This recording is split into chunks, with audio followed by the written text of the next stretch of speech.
Eighth for not ending a friendship because my girlfriend wants me to. I, 25 meters, have been dating my girlfriend, 23F, for almost 2 years.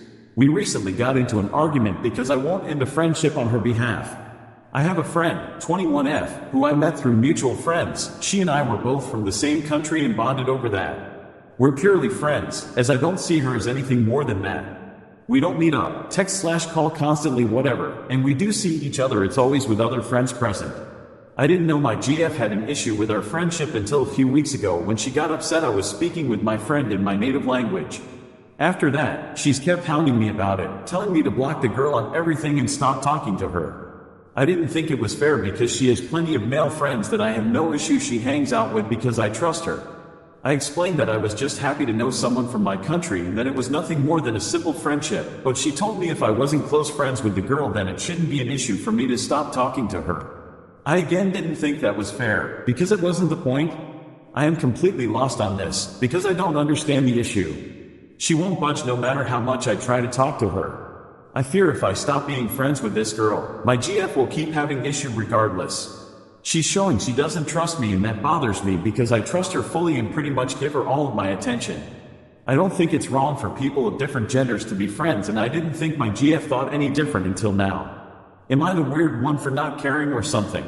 My boyfriend forgot our anniversary. I'm lost on what to do.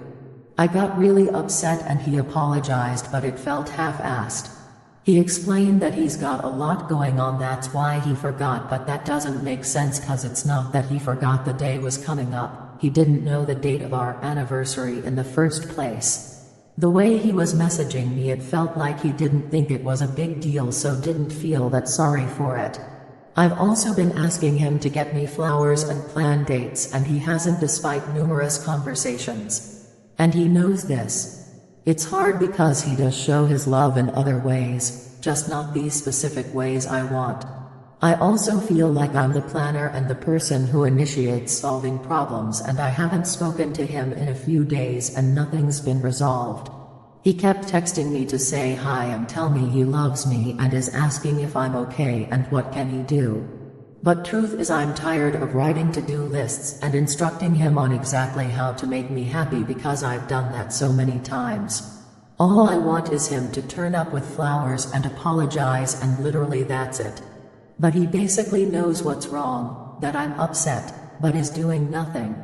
And I refuse to tell him what to do when he should know. We've been dating for a while now. Part of me feels like I'm being toxic and I know he doesn't like it when I don't communicate with him. But it's also unacceptable for him to forget our anniversary then not do anything except say sorry. I'll do better to resolve the situation when I'm clearly upset about that and his general effort, and this has been an ongoing thing. I don't even know TP. I've genuinely been contemplating our relationship and it's sad because I've never felt this way about anyone else but I'm losing faith. Why can't I just be done with this man? I'm a 61F, and my spouse of over 20 years has cheated on me and I am trying to forgive him and it's only been just over a year now and I keep catching him in lies. I asked him why don't we have sex and he said I'm embarrassed to say but I have a problem getting it up. Well, he didn't have a problem when I caught him cheating. Then I said okay, go to the doctor. I found out he was watching porn so I confronted him and he told me he only did that every now and again because sometimes he work and sometimes it doesn't. Well, I found out he was telling me a lie, he is doing it every day.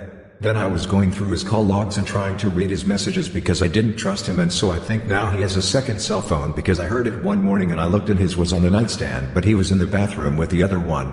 Of course when I asked him he said I was crazy and he didn't have one. Then I would call him and he wouldn't answer but then he would call right back and later I would look at the phone account and there was no call from me so that lets me know he had his number forwarded to that other phone and if he answered it I could see the number. I'm so over all this but it's hard to up and leave. What's wrong with me? Why can't he just leave? I'm clearly just a comfort zone for him. Is he the same for me and I don't want to admit it? Ida for telling my friend's BF that he shouldn't have been allowed to eat. Some friends and I decided to do the trend where we have a dinner and everybody brings a food that starts with the first letter of their name. There is one friend of ours that's a bit of a moocher. Whenever we go out she never pays for stuff, whether it's the dinner bill, tickets for the movies, etc. we always end up paying for her. But everyone accepted this and doesn't really have an issue with it. However recently, it's become worse. She's been dating this guy for a couple of months and she brings him everywhere with her, even when he's not invited. So now we have 2 people to pay for. Also, I feel like I have to say that they have jobs, they're not struggling. It'd be different if they were broke, then of course I wouldn't mind. But yeah, we had the dinner last night and everybody brought food and put a lot of effort into it. These 2, however, showed up with absolutely nothing.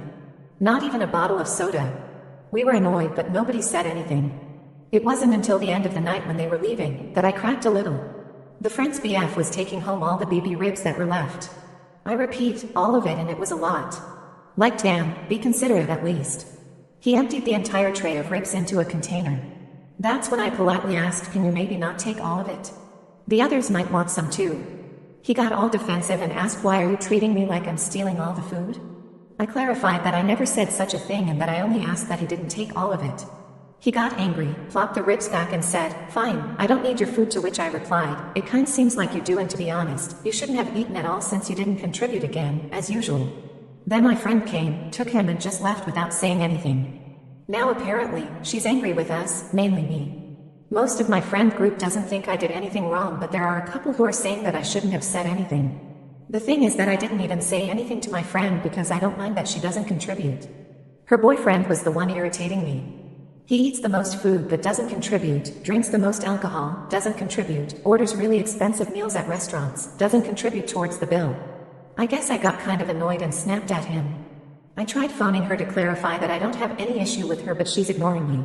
I done maybe I should have left well enough alone. Future monster-in-law backstory. My boyfriend, 22M, and I, 22F, have been together for 3 years.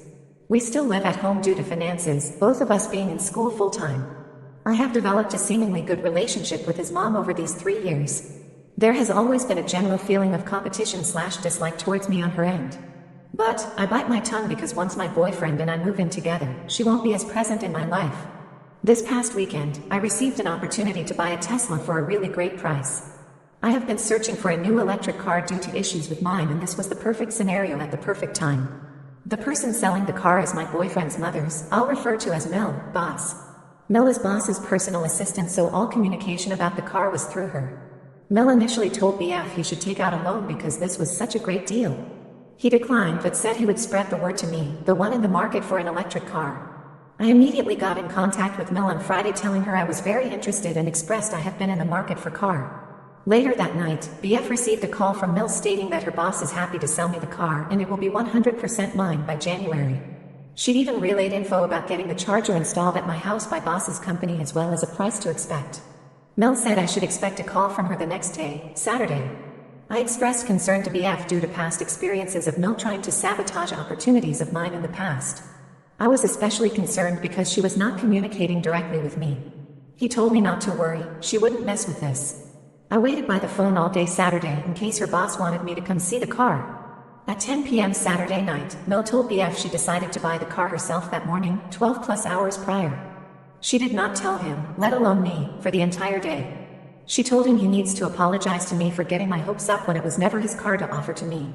I was disappointed about the car, but more so I feel spited by Mel telling me I was 100% set to buy the car, and then essentially taking it out from under me. No accountability has been taken and I haven't received any sort of apology/explanation from her. I can find another car to buy, but I'm not sure I'll be able to look past this to maintain a relationship with her. What should I do in this situation? What should I do in this situation? I want an honest opinion. I recently had an argument with my folks about how I travel in the city. I come from a family that always had everything we needed and we always did well. Dad has a name in town and he says I always have to keep this image. God helped us to have several cars in the garage, quite beautiful and special cars. Now to get to the point. Of all the cars, I choose to drive around with a Fiat Panda from 1994, which is 1,000 euros, which compared to the rest of the cars is a rag. My father tells me that it's not okay to go around the city with this as X and Y would see me and it is not a good image, plus I dress very frugal. Today I went to work in full training with a t-shirt and also from the national team of Romania's football team. I am privileged and God helped me to do whatever arrogance I wanted to do, but I choose not to do that. I dress super low cost etc. now. I use the car, Fiat Panda, only when I absolutely need it. Otherwise I go by bus, on foot and very much by bicycle. And now it comes to the question. I have big fights because of this. That I ride a bicycle instead of an expensive car. I dress frugal. I don't act arrogant, and I don't give a F. Because X and Y see and I'm doing shit in the city. People talk to me about how I present myself. This bothers the family a lot. The fact that X and Y talk about them, but I don't give a F. What do you think? Summary. The family doesn't let me do what I want because X and Y see me and talk bad about us because we have a name in town.